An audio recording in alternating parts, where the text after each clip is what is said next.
Ada sebuah pertanyaan dari saudari Ismah di Depok yang mengatakan, sebenarnya urutan rukun Islam itu apa saja? Ada sebagian orang yang mengatakan bahwa rukun Islam ketiga itu zakat, tapi sebagian yang lain mengatakan rukun Islam yang ketiga adalah puasa. Mana yang benar dan apakah rukun Islam itu harus disebut berurutan?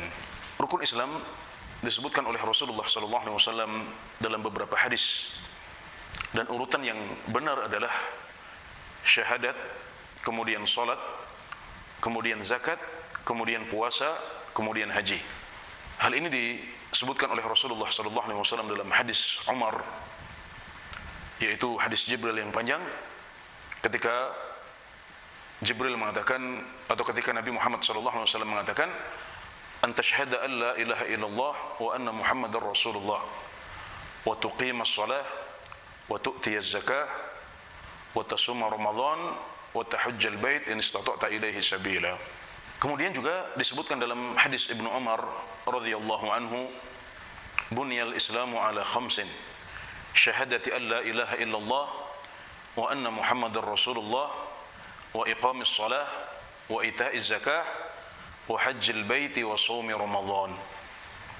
Hadis ini juga menunjukkan bahwasanya urutannya adalah syahadat, kemudian salat, kemudian zakat dahulu sebelum puasa. Jadi ini yang disebutkan oleh hadis-hadis yang sahih dari Rasulullah SAW. Dan hal ini diperkuat penjelasan para ulama bahwasanya zakat adalah qarinatus shalah. Zakat adalah qarin atau temannya salat, karena disebut bersama-sama dalam berbagai tempat dalam Al-Quran. Misalnya firman Allah Subhanahu wa taala, "Wa aqimus salata wa atuz zakah." Dan tegakkanlah salat dan tunaikanlah zakat.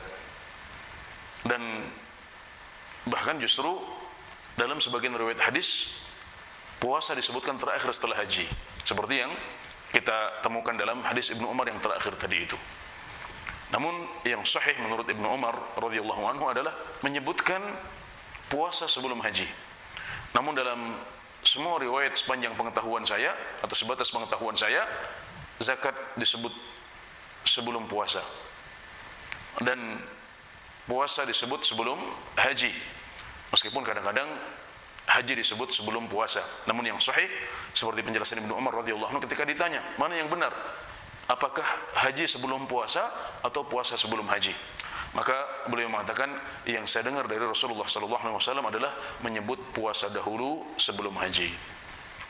Dan adanya riwayat Al-Bukhari dan Muslim dari Ibnu Umar yang menyebutkan haji sebelum puasa, ini adalah dilakukan oleh sebagian rawi, di mana mereka meriwayatkan hadis secara bermakna atau secara makna, tidak secara letterlek, di mana mereka merubah sebagian susunannya.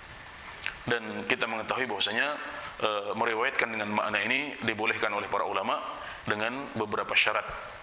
Jadi ini menunjukkan kelonggaran dalam hal ini. Dalam hal ini tidak masalah kita tidak menyebutkan secara berurutan, namun ada urutan yang benar atau yang lebih tepat, yaitu yang disebutkan oleh Rasulullah SAW dalam hadis-hadis yang sahih, yaitu yang pertama adalah bersyahadat, yang kedua adalah salat, yang ketiga adalah zakat, yang keempat puasa, dan yang kelima adalah haji ke Baitullah. Demikian, wallahu taala a'lam.